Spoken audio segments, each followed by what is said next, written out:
పోరాడుతూనే ఉన్నారు గత 5 నెలల నుంచి కూడా. మరి ఎట్లాంటి రెస్పాన్స్ లేదు ప్రభుత్వం నుంచి, ఎట్లా? ఇది చాలా జెన్యున్ విషయం. ఈ విషయం మేమేనే కాదు, అందరు సార్ వాళ్ళు ఎవరెవరి దగ్గరికి వెళ్ళినామో, ఇంతకుముందు మల్లన్న గారు కూడా మీది చాలా జెన్యున్ విషయం, మీకు న్యాయం జరగాలి అని అన్నారు. మరి ఇప్పుడు సార్ ఎమ్మెల్సీ అంటే పట్టభద్రులే కదా ఎన్నుకుంది, పట్టభద్రుల బాధ్యత ఉండాల్సింది ఎవరు? ఎమ్మెల్సీనే కదా. బల్మూరు వెంకటన్న గాని తర్వాత మల్లన్న గారు గాని దీనిపైన బాధ్యతాయుతంగా వాళ్ళు తీసుకోవాలి ఈ ఇష్యూని.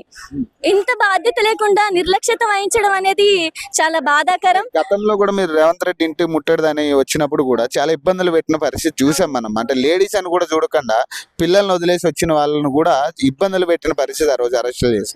మరి ఇప్పుడు కూడా ఇంకా ఆన్ రోడ్డే ఉన్నారు మీరు, మరి ఎట్లా? అరెస్టులు చేసినంత మాత్రాన ఈ సమస్య అనేది పరిష్కారం కాదు.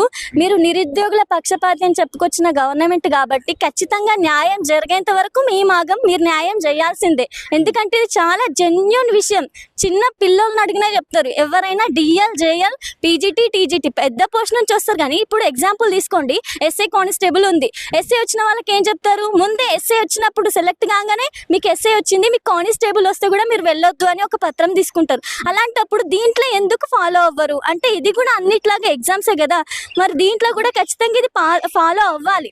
ఇప్పుడు డిఎల్, జేఎల్, పీజీటీ, టీజీటీ ఇవ్వకపోవడం అనేది మీరు చేసిన పెద్ద తప్పిదం. ఆ తప్పిదాన్ని మీరు పరిష్కరించుకోవడానికి కోర్టు మీకు ఒక సువర్ణ అవకాశం ఇచ్చింది. ఇది అవకాశమే, గవర్నమెంట్ కి మంచి అవకాశం. మన ప్రభుత్వం అనుకున్నప్పుడు కూడా ఈ ప్రభుత్వం అట్లానే చేస్తుంది. మరి గత ప్రభుత్వంలో కూడా ఇంతే ఇబ్బందులు పడ్డారు, మీరు ఇప్పుడు అదే ఇబ్బందులు పడుతున్నారు, మరి ఎట్లా? అందుకే కదా ఇప్పుడు నిరుద్యోగుల పక్షపాతి అని వచ్చింది. ఇప్పుడు కూడా అవే ఉద్యోగ సమస్యలు, నిరుద్యోగ సమస్య ఉంటే ఇంకా దానికి దీనికి తేడా ఏంటిది? మేము గుర్తిస్తాం. మీరు ఒకవేళ మీరు నిజంగా మార్పు చేస్తే మేము చెప్పుకుంటాం, మా కాంగ్రెస్ గవర్నమెంట్ మార్పు చేసింది, నిజంగానే మార్పు వచ్చింది, మాకు న్యాయం జరిగింది అని. కానీ ఇన్ని కుటుంబాలకు న్యాయం చేయాలంటే సీఎం గారి చేతిలో ఉంది. ఇప్పటికీ కూడా జరిగింది ఏమీ లేదు.